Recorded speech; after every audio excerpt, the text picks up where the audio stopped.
Hey there drone fans, Rick here again from Drone Valley with another vlog update. This week I've got a bunch of really cool topics I want to get into that I think you're going to find interesting.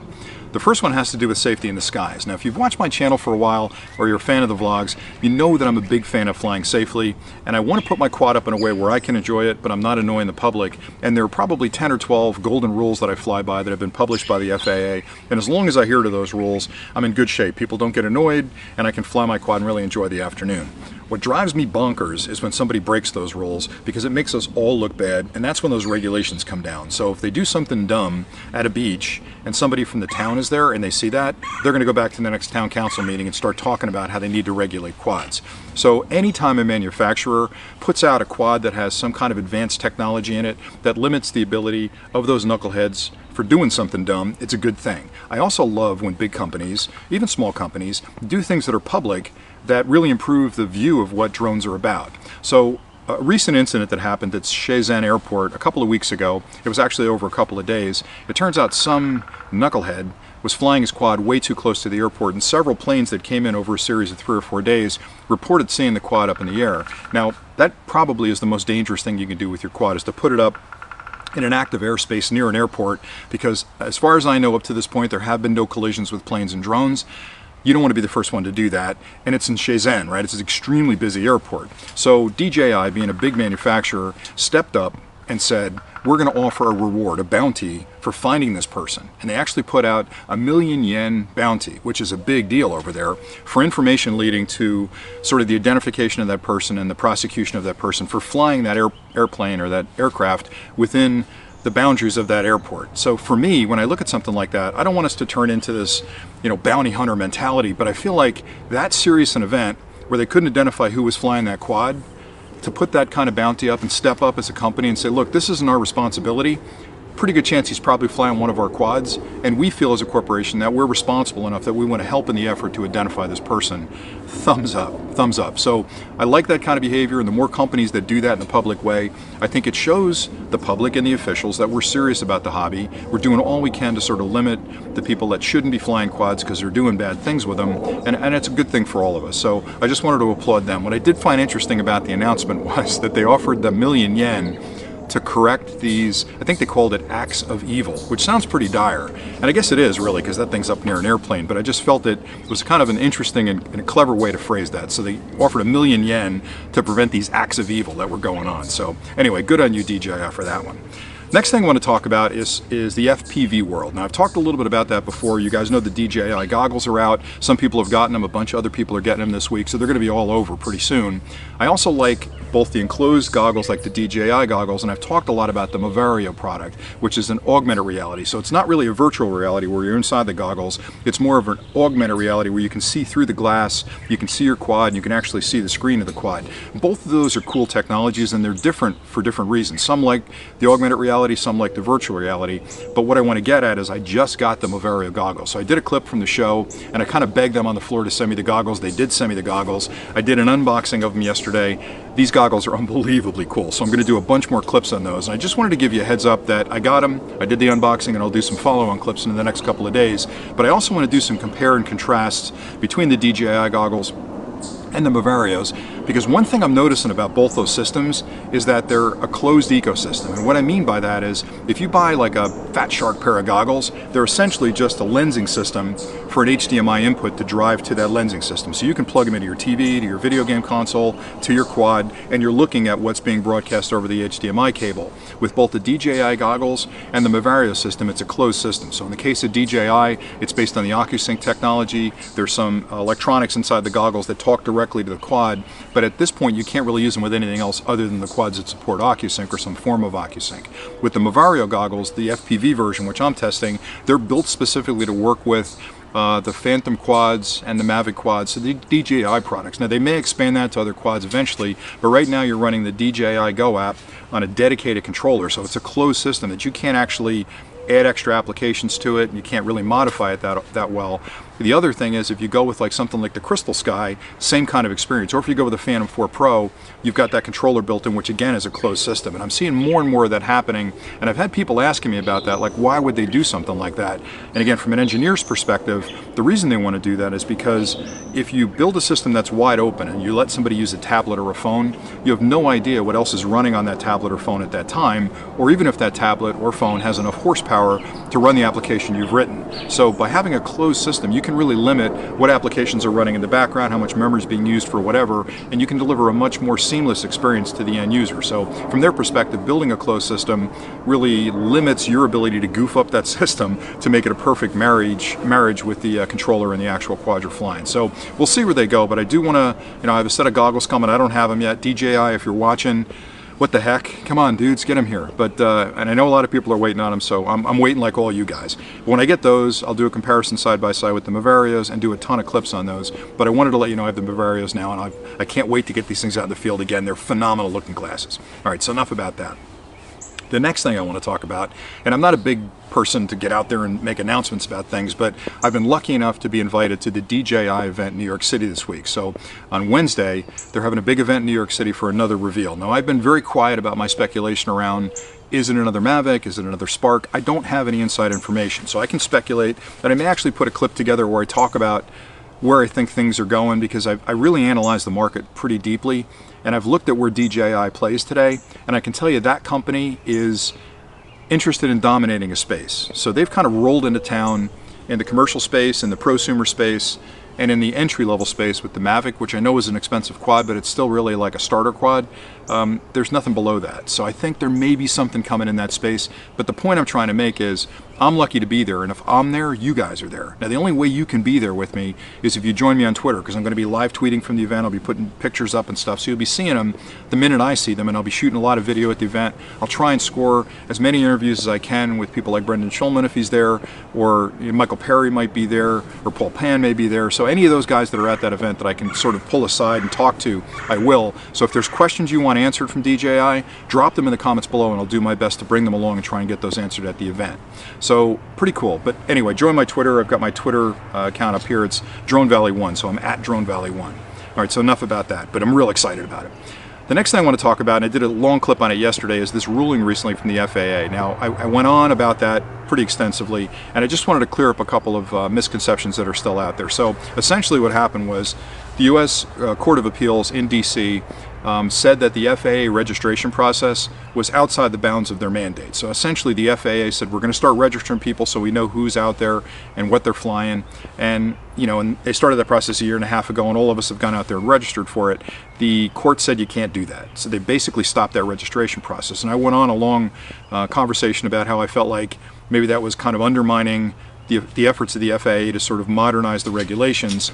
Be that as it may, it's completely within the law for them to do that. And after I went back and read it a couple of times, the FAA really was a little over the line with setting that up. They had no mandate or authority to do that. So I feel like, even though I don't agree with the decision, I completely understand and agree that the decision was the right one to repeal that.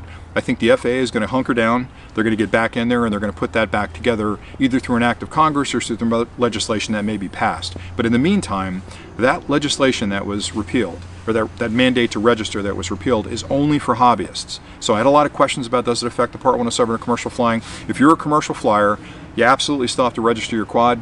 You have to pass the Part 107. It's only for hobbyist flyers that aren't going to use it commercially. So if you buy the drone, you're going to fly it in your backyard, you're fine without registering. If you're going to fly that drone and do aerial photography or any kind of commercial work, you've got to register that drone. So just so that I'm clear on that. The next thing I want to talk about is this Parrot right here. Now, I fly a ton of quads. I don't talk enough about this Parrot. This Parrot is a fantastic drone. I've been flying this thing since the day it was released, and I love that drone. Now, it's not as sophisticated as some of the modern drones, but it's been out a year and a half. But it's got, very high resolution camera. It's got stabilized gimbal. It'll fly very far. It's based on a modified Wi-Fi.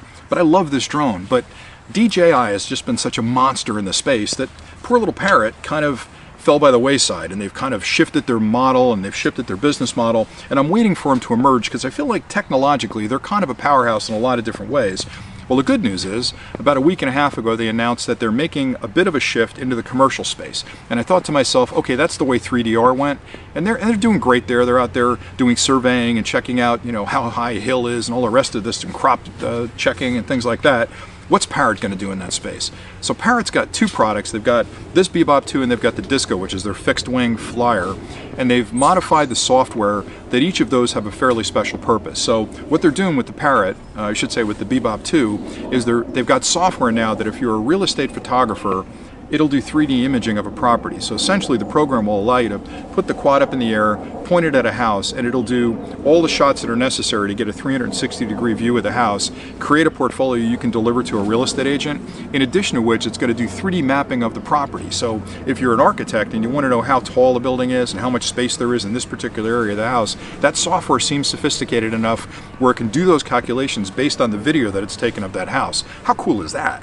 So I like that because it's not purely commercial where I'm industrial, but it's sort of prosumer commercial where I can use it for filming houses or things that I do for, for clients. So good on them. And it's the same Bebop, it's just a matter of the different software that's out there for it that'll run those functions. Now what they've done with the Disco is they programmed that to do sort of crop and land analysis, so that Disco will fly a very specific pattern over that field that you happen to be surveying or that property you want to get some information on. And again, I like the fact that it's automated. They've actually built the software to be smart enough that the average person can fly it without staring at a screen and making sure you cover every little inch of that field. So good on you guys with Parrot. And I realize now that I've taken this back out, I fly this a lot still.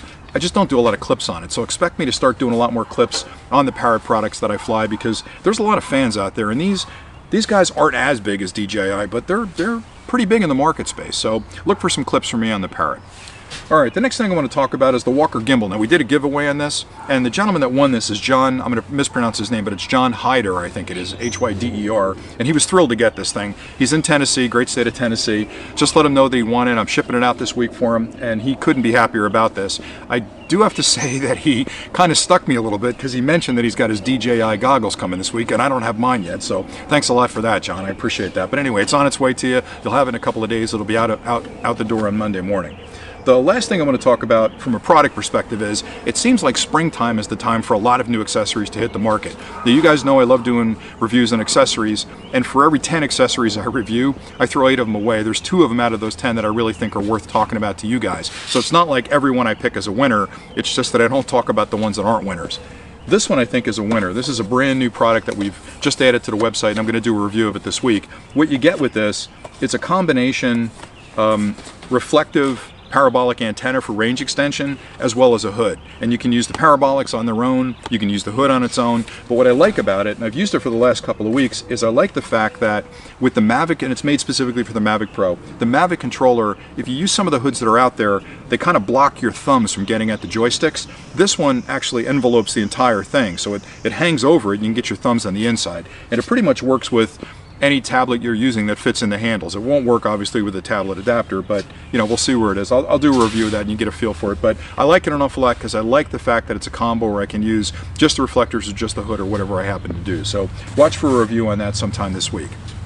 Then the last thing I'll talk about is this concept of expanding the channel. Now, for a long time wanted to do more reviews on other high-tech stuff that's related to quads. So I did an unboxing clip last night for the 6500, which is the Sony camera I'm using to do this clip.